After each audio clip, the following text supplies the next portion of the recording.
साथ संगत जी, प्यार से कहना धन निरंकार जी। बाबा गुरबचन सिंह जी महाराज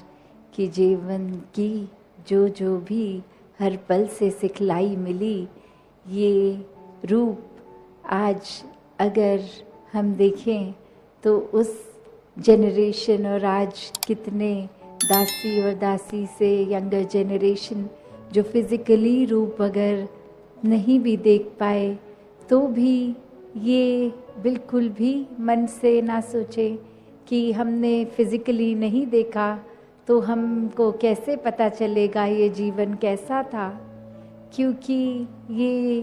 एक सिर्फ बात वो नहीं कि संगत में भी बाबा गुरबचन सिंह जी की जीवन से मिली शिक्षाओं को दोहराया गया या पब्लिकेशन में अन्य बुक्स में जो उनके जीवन पे आधारित एक जो मैसेज उन्होंने दिया, पर हर एक आज मिशन में जो भी बच्चा ये जो भी सिखलाइयाँ मिली, एक वही संदेश सच का, इंसानियत का, हर किसी ने जहाँ जिया वहीं एक बाबा जी के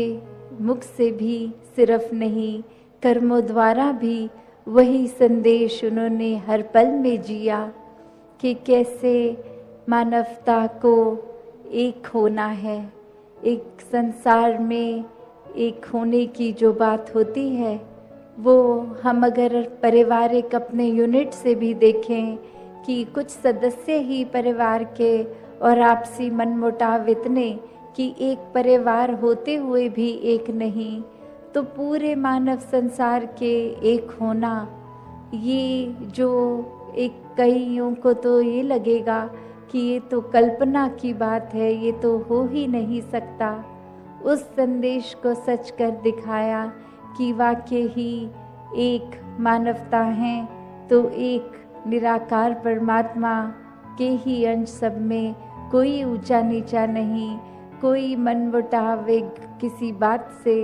एक अगर है तो उसको कैसे दूर किया जा सकता है, और कोई भी एक अन्य सामाजिक दृष्टि से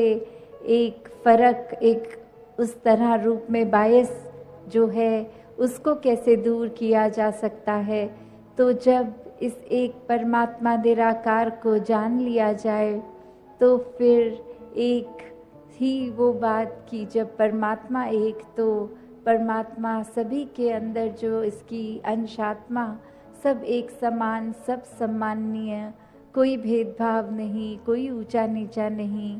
तो ऐसे भावों को जो अक्सर एक दासी बात जो रखना चाहेगी कि बाबा गुरबचन सिंह जी हमेशा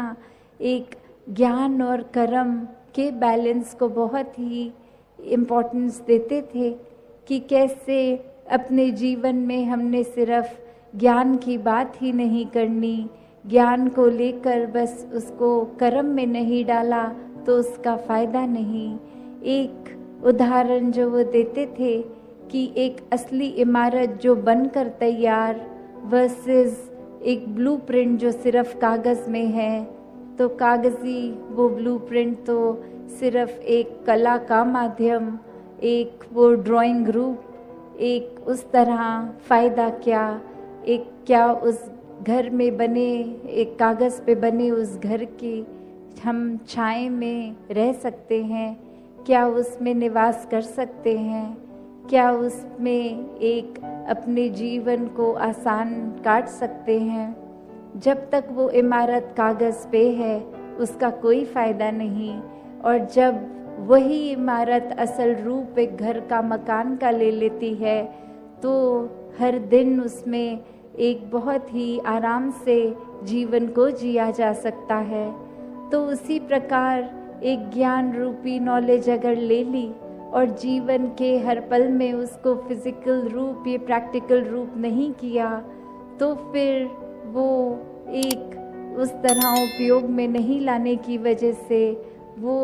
एक हमारे फ़ायदे के लिए नहीं है।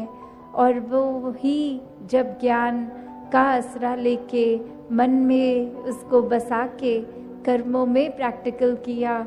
तो उसका फ़ायदा एक जीते जी हम कितना उसका लाभ ले सकते हैं। अपने लिए भी औरों के लिए भी। तो ऐसे जहाँ एक बात आज सोशल मैसेज की भी सबने ही महापुरुषों ने दी स्टेज से, कि एक आज भी जो रेलेवेंस है, और उस समय जब इतने साल पहले की बात करें तो जहाँ वुमेन एम्पावरमेंट, इक्वालिटी, एक सामाजिक कितने ही और एक रूप जो एक उस समय कुछ इस तरह किए जाते थे,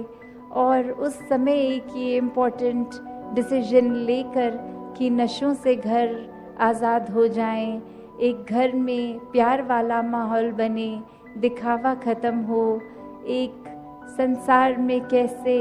एक कम आर्थिक अगर कैपेबिलिटी भी, एक फाइनेंशियल स्टैंडिंग ठीक नहीं भी है,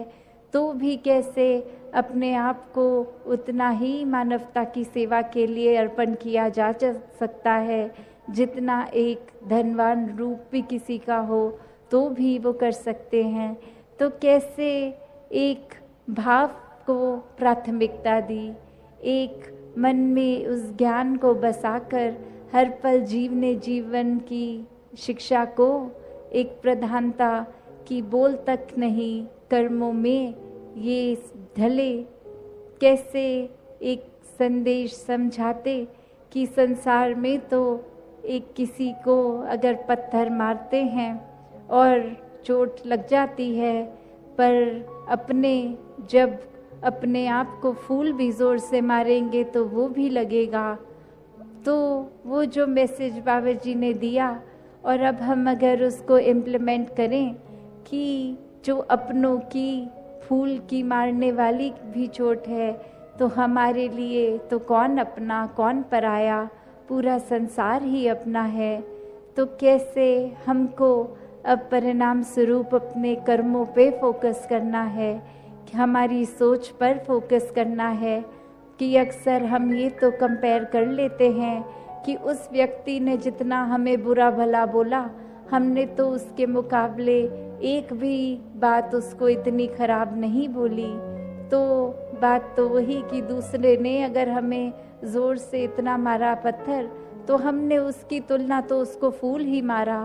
तो बात तो वही, मारा उसने भी, मारा हमने भी। तो एक हमें यहाँ अपने आप को इंट्रोस्पेक्ट करना है,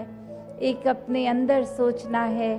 कि एक भन में वो मन में भाव मारने के नहीं, एक आराम पहुँचाने के हों। यहाँ तो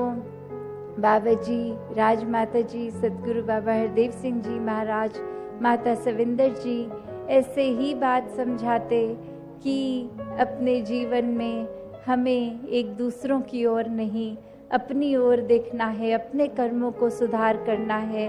दूसरों के ऊपर टिप्पणी नहीं, एक फोकस अपना बने कि ये जो जीवन है हमें उसको कैसे जीना है, ये स्पिरिचुअलिटी को कैसे फोकस बनाकर जिएं, और ये उतराइयाँ चढ़ाइयाँ हो भी तो कैसे ज्ञान रूप भी ये जो हमें एक खजाना मिला है, इसको प्रयोग करके हर स्थिति में कैसे भक्ति मेंटेन करते हुए, आनंद मेंटेन करते हुए जीवन को जी सके।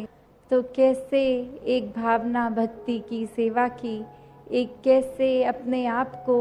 बिल्कुल समर्पित करते हुए, तो ऐसे ही भक्तों के भाव भी ये महान भाव और एक रूप संसार में जो भक्तों का सेल्फलेस होने का होता है, जो बाबा गुरबचन सिंह जी महाराज के भी अगर एक बलिदान की बात है, तो सिर्फ वो कोई एक तारीख के जो अंतिम दिन का उनका बलिदान की बात नहीं, पूरा जीवन हर पल कैसे एक सेल्फलेस होके एक खुद को अपने लिए, एक अपनी सेहत, अपने दिनचर्या में एक इम्पोर्टेंस ना देते हुए पूरा दिन किस तरह महापुरुषों के एक परोपकार में, सेवा में, एक कैसे मंडल के भी रूप में कि किस तरह एक बचत रूप भी हो, अन्य कितने और संसार के एक भलाई के लिए जो कदम उठाए, तो ऐसी ही भलाई सभी की सोच बन जाए, एक हर कोई इसी रास्ते पे चलते जाएं तो दासी और समय नहीं लेगी। साथ संगत जी, धन निरंकार जी।